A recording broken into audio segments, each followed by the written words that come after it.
Welcome to the Great Basin Fire Potential Briefing for Tuesday, June 8th. Today, we will continue to see significant winds in a large area across Utah, Nevada, and also into the Arizona Strip. These winds will continue on Wednesday as a trough remains off the west coast. But we will see an increase in the strength of winds, especially over parts of southern and eastern Nevada into far western Utah. These wind gusts in the darker brown will be gusting above 45 or 50 miles per hour, with still low relative humidity across all of Nevada and Utah.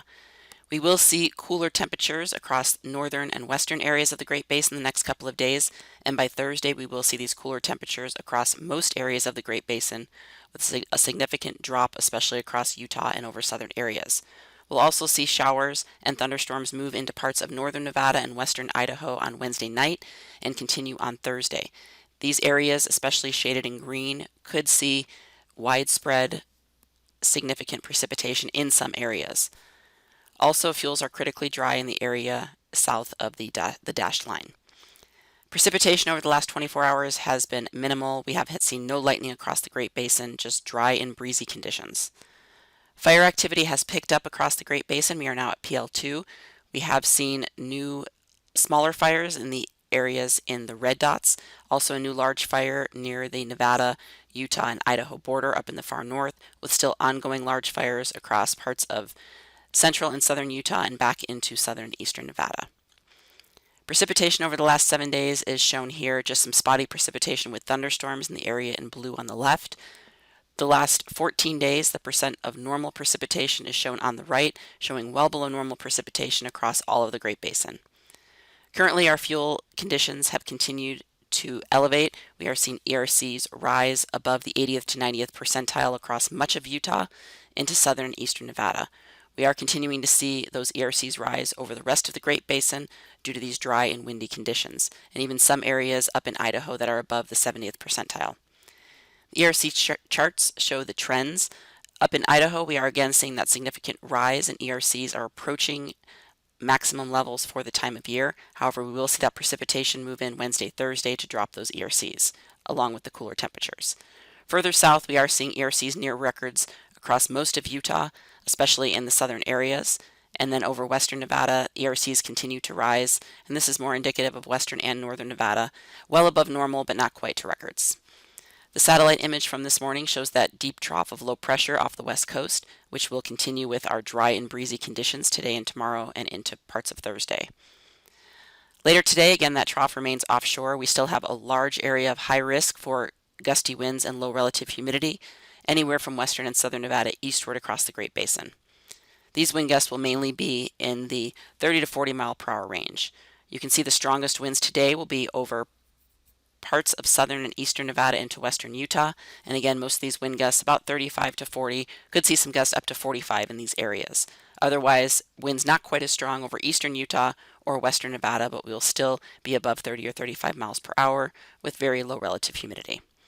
We'll also see some of those gusty winds up across Idaho, but relative humidity is a little bit higher. On Wednesday, we see that trough start to move into the Pacific Northwest and Northern California, and this will push some moisture for showers and thunderstorms developing over northern Nevada into western Idaho by Wednesday evening and continuing overnight. The strongest winds on Wednesday will be located over the southern and eastern half of the Great Basin, with again the stronger winds above 45 or 50 miles per hour over southern and eastern Nevada right along the Utah border. And you can see these stronger winds on Wednesday. Again, these areas in purple and brown above 50 miles per hour. So a significant increase in the strength of the winds. However, the areas that will be breezy to windy will be about the same on Wednesday. Relative humidity remains low in the southern areas.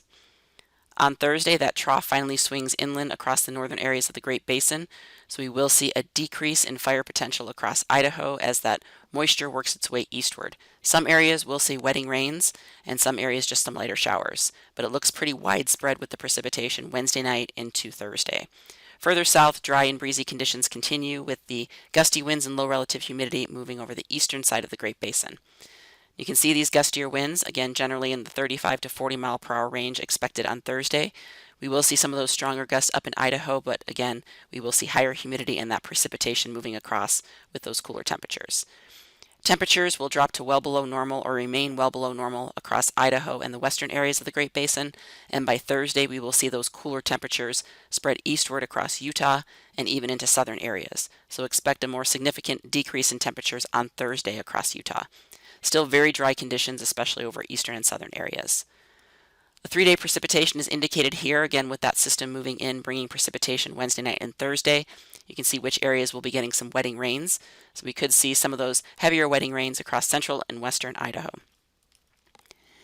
By Friday, we have another trough of low pressure off the west coast, so still some breezy winds across northern areas, but again, still some moisture in place for some showers and higher humidity, still drier conditions down south. By Saturday, we will see the ridge start to build over the Rocky Mountain area, so we will see temperatures increasing later in the week and through the weekend across the Great Basin. And similar conditions on Sunday. Again, warmer conditions, winds generally in the light to moderate range. We're not expecting any high risk over the weekend. Similar conditions on Monday. Again, just increasing temperatures, and you can see already parts of Idaho are drying out as we go through the weekend into next week. No real change in our 7-day precip, as again, most of that precip is falling from Wednesday through about Friday. And then the 8 to 14-day outlook, taking us from June 15th through the 21st, shows well above normal temperatures and dry conditions for the Great Basin. We will be watching as we get later in June into early July for the moisture to creep its way up into the southwest for potentially pushing some monsoon moisture north, but it looks like right now, at least through June, just dry and warm conditions with occasional thunderstorms as those pulses of moisture try to move north. That concludes our webcast for today. Check back tomorrow for the latest updates.